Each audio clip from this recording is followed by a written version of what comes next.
Vamos a hablar ahora de un tema que es, pues este título es un título muy bonito, Comer bien salva vidas, pero realmente lo que queremos hablar es ¿cómo estamos manejando nosotros o cuál es nuestro protocolo del manejo de los pacientes con trastornos del comportamiento alimentario? Y entonces, para traer un poquito a colación lo que han hablado desde esta mañana, nuestra gran preocupación como personal de la salud es cómo se han incrementado los casos. Cada vez el rango de edad aumenta y además de todo la prevalencia entre mujeres y hombres también aumenta. Entonces ya estamos viendo más o menos de 9-1 entre mujeres y hombres. ¿Y qué estamos haciendo entonces para poder identificar eso? Y esto es algo muy sencillo, pero creo que las alertas existen y existen en nutrición.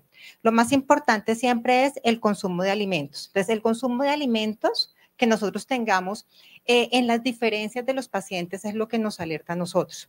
Cuando un paciente nos dice, es que antes comía tal cosa, pero ahora no lo hace. Muchas veces los padres nos dicen, mire, lo que pasa es que antes no le gustaban las frutas y las verduras y ahora de un momento para otro sí. O al contrario, antes les gustaba comerse el pan del desayuno, antes comía todo lo que en la casa comíamos y se lo disfrutaba y resulta que de un momento para otro no. Entonces, cualquier cambio que haya en el consumo de alimentos es una alerta y es una alerta grande para poder mirar qué puede estar pasando más atrás. Segundo, el uso de las servilletas. El uso de las servilletas es una de las cosas más dinámicas que pues, podemos ver en trastornos de alimentación. Usualmente estos pacientes lo que hacen es llevar continuamente la servilleta a la boca. Hay dos razones. Uno, limpiar el alimento. No les gusta tener contacto con el alimento. Ese sabor que deja el alimento lo quieren rechazar. Y dos, es poder sacar alimento de la boca. Sientes usualmente esa servilleta puede estar con contenido alimentario. Y esas son cosas muy sencillas, pero que nos pueden dar una alerta importante. Tercero, la masticación. Y es, estos pacientes usualmente ya no mastican como usualmente estaban masticando, sino que llevan una masticación muy lenta, muy minucioso, tratan de dejar la comida en los carrillos y eso hace que sea como tan demorada la alimentación que termina siendo hasta para desagradable para ellos. Usualmente los padres dicen, mire, es que ahora se demora 1 hora para pararse de la mesa, no quiere comer o se para y se sienta. Entonces, esto es importante que lo tengamos en cuenta. Las posiciones en la mesa, usualmente los adolescentes sobre todo utilizan una gran cantidad de posiciones para sentarse en la mesa, pero hay cosas que son muy claras y es el hecho de poder utilizar diferentes formas para sentarse, pararse, presentarse, pararse y no querer acercarse mucho al plato de comida. Usualmente se alejan, quieren como deslizarse en la silla, como que entre más lejos esté el plato mejor. Y esas son cosas que tenemos que siempre tener presentes.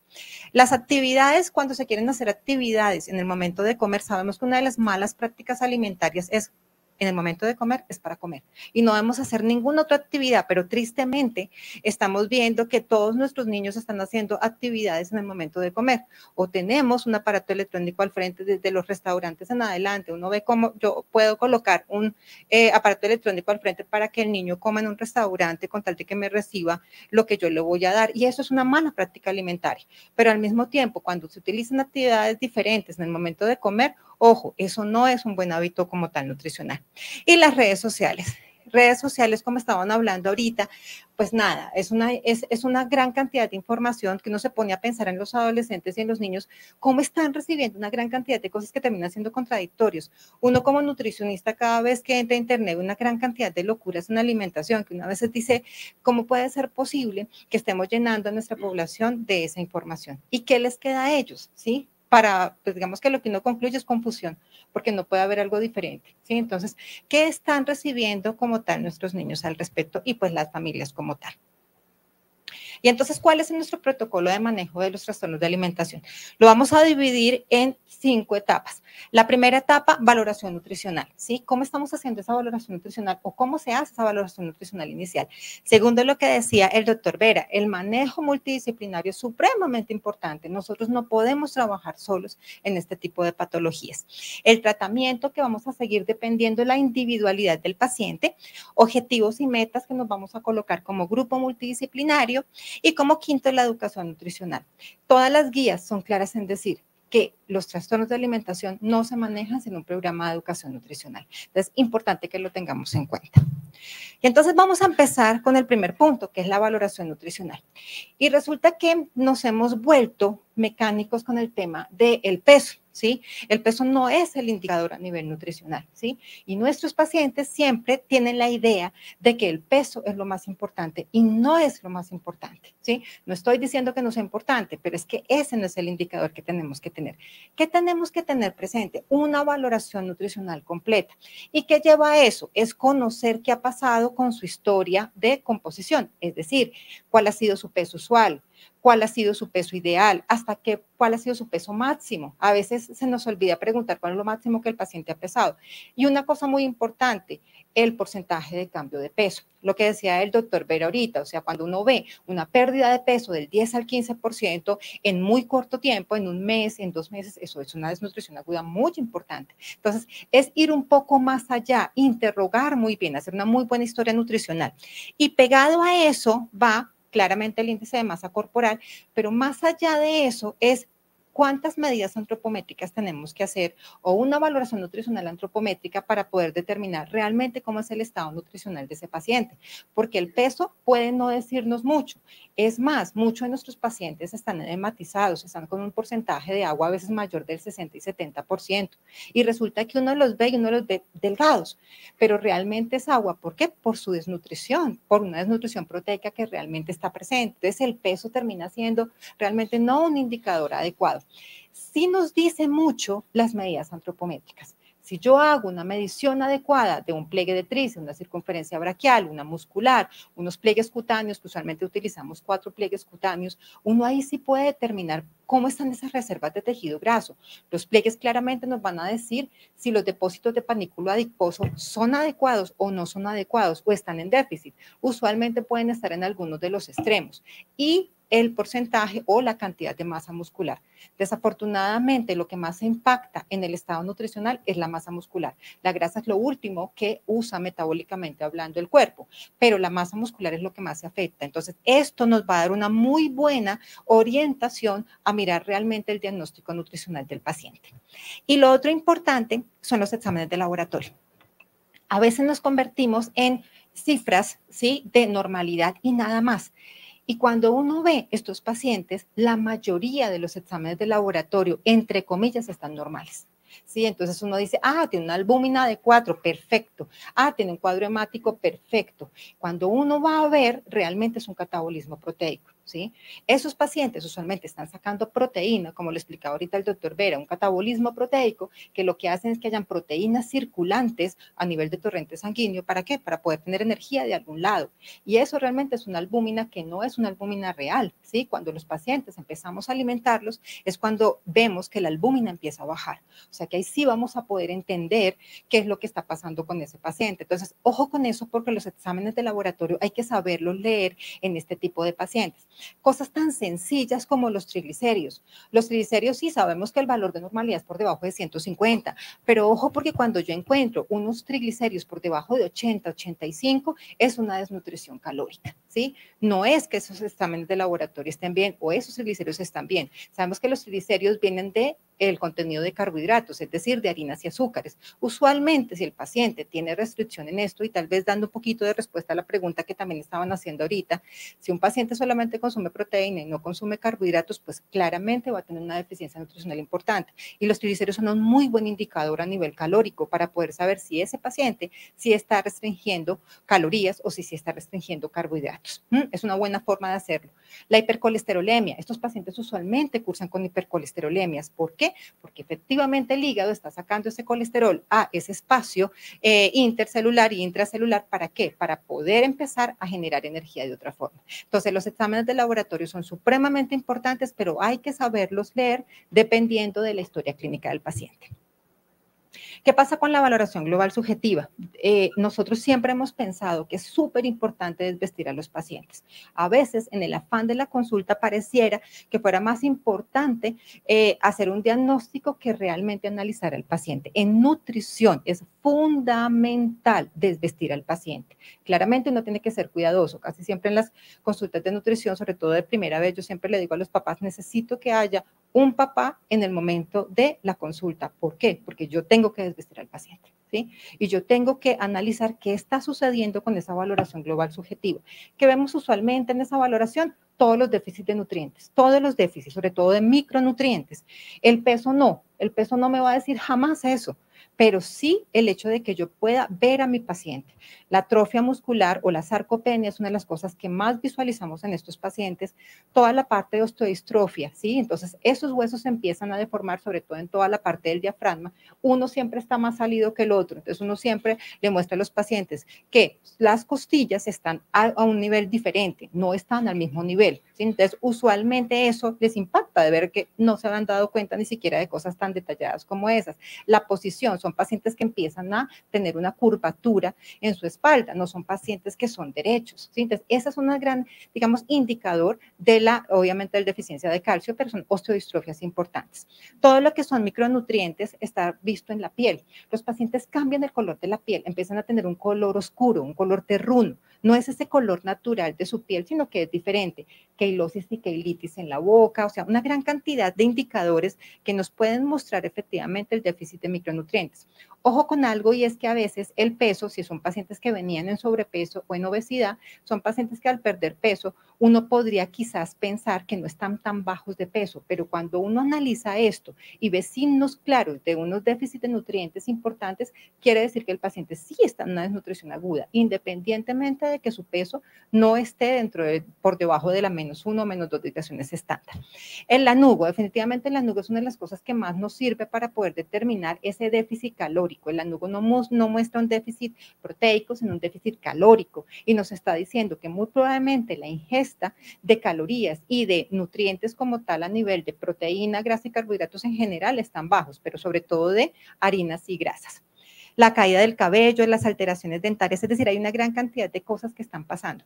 Yo siempre en la consulta miro mucho los pies. Los pies es un indicador muy importante. Casi siempre los pies son morados, muy morados, ¿sí? ¿Por qué? Porque no alcanza a llegar sangre totalmente a ese lugar tan último que es digamos, el más distal, pero necesitamos mirar eso, ¿sí? Entonces uno cuando empieza a hacer una movilización empieza a cambiar un poco la movilización del pie, inmediatamente empieza a cambiar el color. ¿Sí? Y eso lo que quiere decir es que efectivamente no estamos haciendo un buen aporte proteico. Entonces, hay cosas que en la nutrición hay que mirar, no solamente hay que tomar medidas, sino también hay que analizar, ver y observar a nuestros pacientes. Bueno, y además de eso hay que hacer una muy buena historia alimentaria, ¿sí? Uno no puede partir de qué está comiendo ahorita, uno tiene que partir del pasado. El paciente tiene una historia y la nutrición siempre se hereda, pero al mismo tiempo tiene una memoria celular. Todas nuestras células tienen una memoria celular a nivel de nutrición. Entonces, yo tengo que mirar cómo fue su alimentación en su primer año de vida, recibió o no leche materna, cómo fue la alimentación complementaria, se presentaron dificultades durante ese primer año de vida con respecto a la alimentación o su alimentación siempre ha sido adecuada. ¿Qué pasó en la etapa escolar y preescolar? ¿El paciente comía bien usualmente o desde temprana edad? Han empezado a tener alteraciones, inconvenientes, molestias. Es un paciente que hasta de pronto ha sido muy receptivo con unos alimentos, pero que usualmente no consume otros. Casi siempre los papás refieren, es que nunca lo ha comido y nunca le ha gustado. Y a veces justificamos eso. Como nunca le ha gustado, pues ¿para qué lo tiene que comer si nunca le ha gustado? Esa no es una forma adecuada de que nosotros manejemos la alimentación. Desde una buena historia alimentaria y familiar, nosotros podemos hacer un buen diagnóstico. Hay que preguntar si se come en familia, hay que preguntar cómo son los hábitos de los padres también, porque de ahí uno empieza a sacar una gran cantidad de información que nos va a permitir hacer un mejor diagnóstico nutricional. Y ahí nos vamos luego, sí, a la actualidad. ¿En qué momento empiezan a haber cambios en la alimentación? ¿En qué momento pasan cosas que quizás, digamos, que permiten que la alimentación tenga déficit o de micronutrientes? Hay que mirar varias cosas. Uno, ¿qué alimentos está consumiendo el paciente? ¿En qué cantidad? ¿En qué preparación? No es solo comer el alimento, es qué preparaciones. O sea, siempre es al vapor, siempre es a la plancha, ¿sí? Ese tipo de cosas nos va a permitir indagar un poco más sobre la alimentación. Al mismo tiempo, hay que mirar cuáles son los hábitos y las preferencias familiares, porque si en la casa se consume leche deslactosada porque los papás no toleran la lactosa, entonces todos consumen leche deslactosada. Y ese tipo de prácticas hay que analizarlas, hay que entenderlas. ¿Para qué? Para poder orientar adecuadamente a nuestro paciente. Y por último, las amistades. Yo creo que es una de las cosas que más afecta, ¿sí? Sí, los compañeritos, sí, mi red de amigos, sí, las redes me están mostrando de la alimentación una gran cantidad de cosas, pues claramente se empiezan a ver cambios en la alimentación. Sabemos que hay muchos mitos en nutrición, una gran cantidad de mitos que todos los días pareciera que se aferran un poco más a las inadecuadas prácticas alimentarias. Y la idea es poder desmitizar todo esto. Después de haber hecho todo un recuento alimentario, nos vamos a lo que usualmente el paciente hace. Entonces, ¿a qué horas duerme? ¿Cuántas horas duerme? ¿Sí? Si es un sueño profundo, si es un sueño reparador, o si es un sueño en que de pronto el paciente se está despertando continuamente. A veces los pacientes le dicen a uno, o sobre todo los papás, le dicen es que se levanta a las 2 y 3 de la mañana y no entiendo por qué se despierta. Claro, porque es una hipoglicemia severa nocturna, ¿sí? Y usualmente eso pasa en estos pacientes. Después conciliar el sueño no es tan fácil, pero hay que indagar eso. La actividad física. Sabemos que estos pacientes usualmente empiezan a incrementar la actividad física, ¿sí? Entonces, antes no hacían o hacían poco y ahora hacen 2, 3, 4 horas de actividad física diaria. Entonces, esa parte hay que analizarla. La menorrea, cuando el periodo menstrual se va, usualmente no coincide con el momento en que nos cuentan que empezaron a bajar la alimentación y empezaron a cambiar. Si ya existe una pérdida del periodo menstrual, quiere decir que por lo menos llevamos 4 meses, de 4 a 6 meses en restricción alimentaria, porque el periodo menstrual no se va tan rápido, ¿sí? Entonces, eso es importante porque a veces nos dicen, no, lleva 1 o 2 meses así en que ha empezado a cambiar la alimentación. No, usualmente viene de atrás. Y eso son cosas importantes para nosotros. Y el hábito intestinal. El hábito intestinal hay que preguntarlo.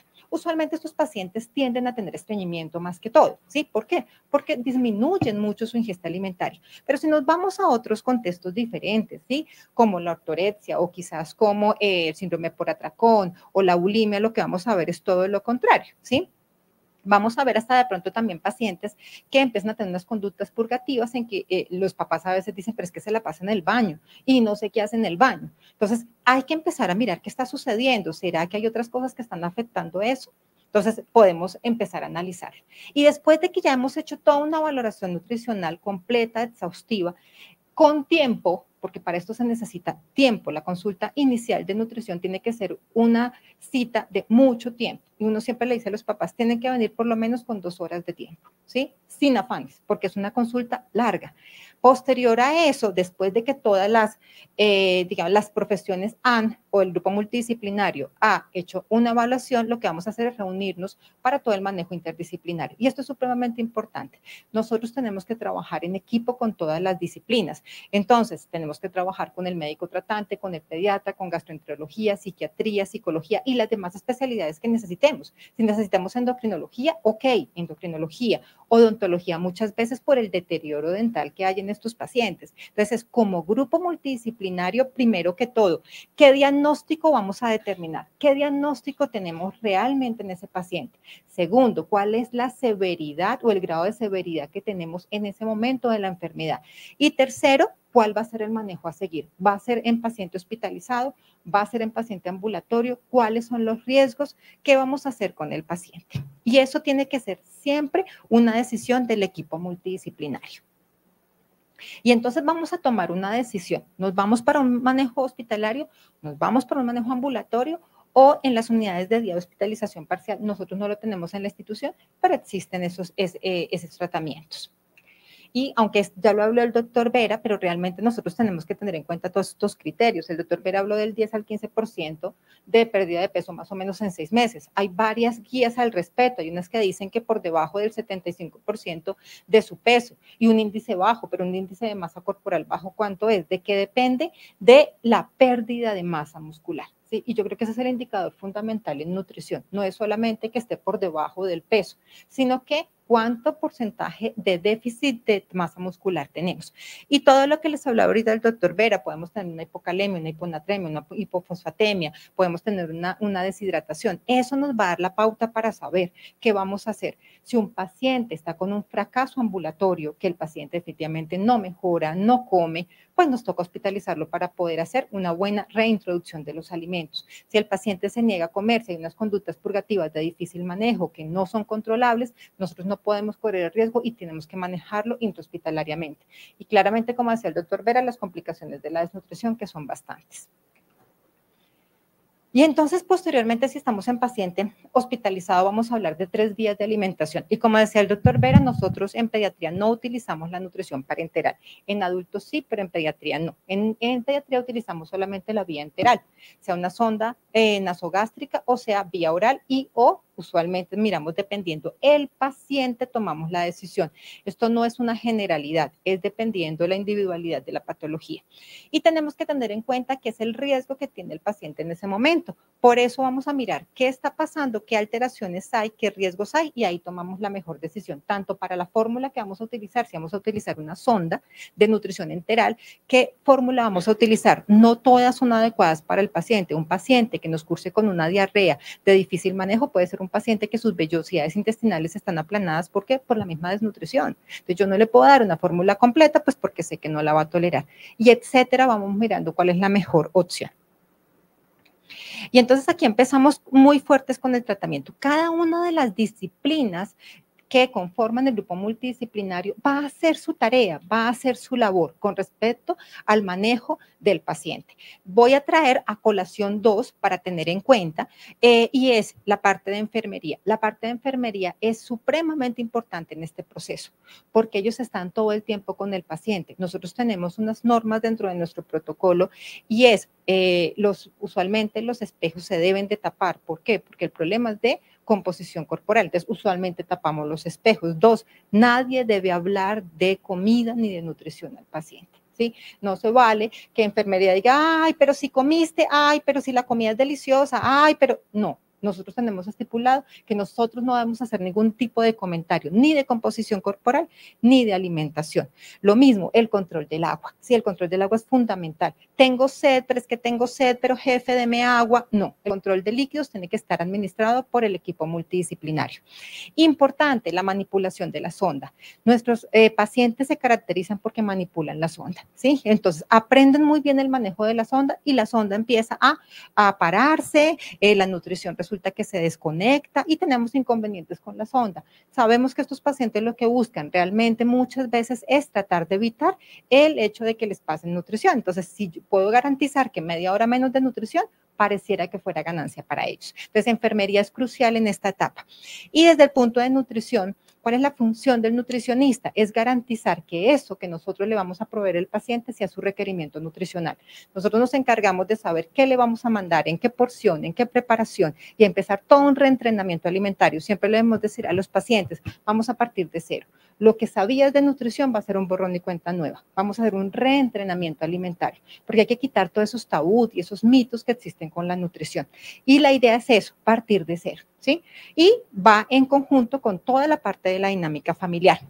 ¿Qué pasa acá importante? Si sabemos que el peso no es el indicador, a estos pacientes no los podemos pesar todos los días. A estos pacientes en grupo multidisciplinario determinamos en qué momento los vamos a pesar. Usualmente es semanal, pero depende de lo que determinemos en el grupo multidisciplinario. El paciente no debe conocer el peso, la familia no debe conocer el peso y el grupo multidisciplinario y enfermería no le deben hablar del peso. ¿Por qué? Porque sabemos que no es el indicador como tal de la evolución del paciente. Entonces, es empezar a cambiar esa cultura que tenemos con relación a que nutrición es equivalente a peso, porque no es así. Y todo el entrenamiento empieza ahí.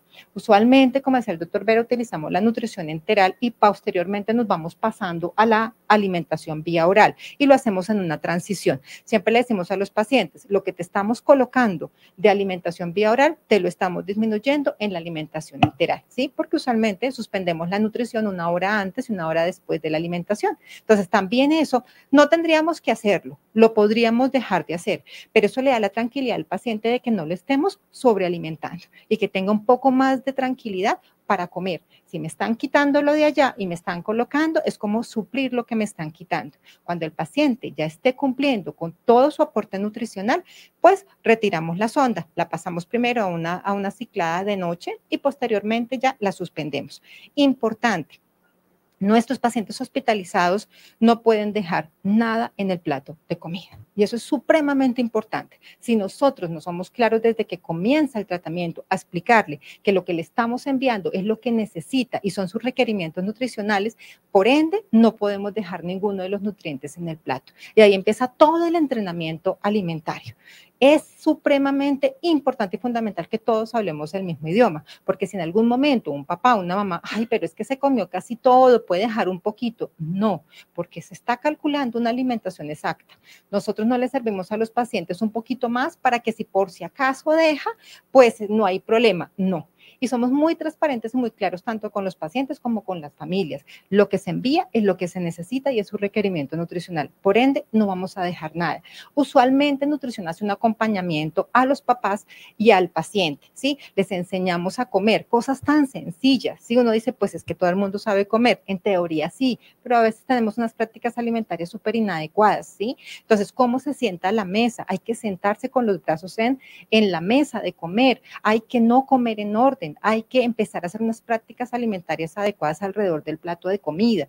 Y es enseñar de nuevo. Usualmente se les dificulta abrir la boca para llevar el tenedor o el cubierto a la boca. Entonces es enseñar, abre la boca, abre la grande, pártelo así, no lo partas tan pequeño, puedes llegar y empezar a mezclar, o sea, es volver a empezar un reentrenamiento alimentario. Así como es importante cuando un bebé se empieza la complementaria, en estos pacientes hay que dedicarles tiempo, porque son pacientes en que de eso depende que ese reentrenamiento tenga, pues, la eficacia que queremos, ¿sí? Y el objetivo y la meta nutricional, que es lograr volver a tener una mejor relación con la alimentación. Y entonces acá tenemos unas normas importantes y es, no se permite el ingreso de alimentos a la institución diferentes a los que estamos nosotros proveyendo, ¿sí? Ni tampoco se permite que los padres coman en la habitación, ¿sí? Porque eso obviamente es una doble información y eso desencadena una gran cantidad de actitudes o reacciones inadecuadas en los pacientes con respecto a la comida, ¿sí? Estos pacientes no tienen una buena relación con la comida, por eso tenemos que ser cuidadosos con eso, porque de eso puede desencadenar varias cosas. El acompañamiento 24 horas es supremamente importante. Estos pacientes en cualquier momento, por varias razones, uno, por su desnutrición o por su trastorno alimentario, su metabolismo, sobre todo de la glucosa, no está todavía estable. Por ende, es un paciente que se puede caer fácilmente, ¿sí? Y una de las cosas que más nos preocupan en el hospital, tanto en el paciente hospitalizado como en casa, es una caída, ¿sí? Y las caídas son en el baño. Entonces, nosotros como educamos mucho con respecto a las caídas porque realmente son peligrosas, pero al mismo tiempo porque sabemos que hay fallas, hay trampas, hay formas de evitar la comida muy fácilmente, digámoslo así, ¿sí? O sea, en cualquier momento, en cualquier instante, son segundos para botar la comida, para esconderla. Los pacientes los han escondido hasta en zonas que uno creería que nadie los escondería, ¿sí? Y efectivamente lo hacen. Entonces, tenemos que ser muy consecuentes. No es dejarla que coma, no es dejarlo que coma, es hacer un buen acompañamiento. Y los padres ahí son fundamentales, o el cuidador principal. Tiene que tener una muy buena relación con la alimentación, pero para eso hay que dedicar tiempo y hay que tener dedicación. Importante las actividades, ¿sí? A veces creo que los padres sobre todo no alcanzan a dimensionar el gasto calórico y nutricional que tiene el simple hecho de dibujar o el hecho de leer o el hecho de simplemente hacer un crucigrama o un rompecabezas, ¿sí? O sea, en este momento cuando los pacientes están en un proceso de repleción nutricional, nosotros tenemos que evitar esa gran cantidad de actividades que de una u otra forma me va a generar un gasto calórico y un gasto nutricional. Entonces, si yo estoy generando son nutrientes para un restablecimiento nutricional, no puedo permitir que esos nutrientes se gasten en otras actividades. Por eso, las actividades que se realizan en los pacientes tienen que ser aprobados por el grupo multidisciplinario y va a depender en la medida en que les permitamos hacer cosas es de la evolución nutricional, porque de eso depende para dónde se va el aporte calórico y el aporte nutricional. Y entonces vamos a empezar a hablar de la intervención nutricional. Y esto es supremamente importante. Desde que el doctor Vera decía que hasta casi 4 semanas podemos irnos, dependiendo del caso, la individualidad del paciente, en comenzar la nutrición. Y acá, básicamente, en promedio, podemos hablar de que la primera y la segunda semana son supremamente importantes para comenzar la repleción. Lo que queremos que es, uno, detener la pérdida de peso. Eso es lo más importante y frenar el catabolismo proteico, que es el gasto de tejido muscular. Eso es lo que buscamos. Nosotros no buscamos, empezando a nutrir el paciente, que efectivamente gane peso, claramente no. Y lo que queremos es estabilizar al paciente metabólicamente hablando. Hablamos de bajos aportes, podemos estar hablando de 500 a 700 calorías aproximadamente. Recordemos que en un comienzo nosotros no buscamos nutrir al paciente, sino estabilizar al paciente paciente y frenar el catabolismo proteico. Por ende, no nos vamos a ir con unos aportes nutricionales altos, claramente no. El síndrome de realimentación, que yo le hablo del doctor Vera, por ende no me voy a detener ahí, pero ahí hay que tener en cuenta siempre el aporte de glucosa. ¿Qué cantidad de glucosa voy a dar yo? Porque eso va a interferir totalmente en esos electrolitos. ¿Y qué cantidad de líquido? ¿Sí? Porque si doy mucho líquido, pues obviamente que tampoco va a ser adecuado. Y posterior a que yo ya he frenado esa pérdida de peso o ese catabolismo proteico, lo que voy a hacer efectivamente es poder dejar ganar peso, ¿sí? A ese paciente. Entonces voy a hacer que ese paciente pueda empezar paulatinamente a ganar peso. ¿A costa de qué? A costa de masa muscular. ¿Sí? No es de tejido graso, por eso la alimentación tiene que ser supremamente consecuente. Podemos empezar a pensar en unos 500 gramos semanales, pero nos podemos ir hasta más o menos 1,5 kilos a la semana. Depende de qué, del paciente y de la severidad de la pérdida de peso. Y las guías claramente dicen que depende del paciente, depende de la edad, uno se puede ir más o menos a 30, 40 calorías por kilo día, siempre por kilo actual, nunca por kilo ideal, y más o menos un aporte calórico completo. Los suplementos nutricionales, que ya lo habían preguntado, hay que tener mucho cuidado. El paciente muchas veces cree que si tomo suplemento nutricional lo controlo, porque sé cuántas calorías me estoy comiendo o me estoy tomando, porque las conocen a la perfección. Pero también hay otros pacientes que a veces dicen, si me dan ese suplemento me voy a engordar, y eso es lo que tienen como la idea. Entonces, saber mirar en qué caso se requiere el suplemento y una muy buena educación. Y esto es supremamente importante. Este proceso depende de la corrección de las inadecuadas prácticas alimentarias. Hay que enseñar a comer, no picar pequeño, no comer en orden, cómo se usa la servilleta, cómo debemos hacer que efectivamente el paciente coma. Pero si eso no lo hacemos, no nos va a funcionar. Entonces, esta es la parte importante, corregir esas inadecuadas prácticas alimentarias que tiene nuestro paciente. ¿Para qué? Para poder tener una buena relación con la alimentación. La idea es restablecer dos cosas, su imagen corporal a la realidad, y dos, una buena relación con la comida. Por eso siempre hablamos en nutriciones de nutrientes, no de calorías. Y a los pacientes les enseñamos eso. No son las calorías. Yo nunca les hablo de calorías. No es lo que me interesa. Son los nutrientes los que realmente hacen que sí funcione. Y por último es la educación nutricional. Un buen programa de educación nutricional es lo que hace que el paciente y la familia cambien buenos hábitos de alimentación, porque no es solamente el paciente, ¿sí? Es todo su entorno, desde familia, colegio, amigos y etcétera. Nosotros tenemos algo que se llama Plato Saludable, que es nuestro eslogan del programa de educación nutricional que tenemos en la institución, y es algo avalado por la Universidad de Harvard en que podemos hacer toda la trazabilidad con los pacientes con una buena alimentación, porque lo que queremos es enseñar sobre alimentación balanceada y equilibrada. Y para terminar, el éxito de esto es el seguimiento. Yo puedo dar un muy buen entrenamiento a los pacientes, a la familia, pero si no hay un seguimiento ambulatorio, un seguimiento con los colegios, nosotros nos comunicamos con los colegios también para poder dar el seguimiento adecuado. O sea, todos los entes estados relacionados con el paciente tenemos que estar involucrados, paciente, familia, colegio y todo el personal asistencial. Entonces, el seguimiento es lo que hace que efectivamente el paciente siga progresando. Eso era lo que quería compartirles.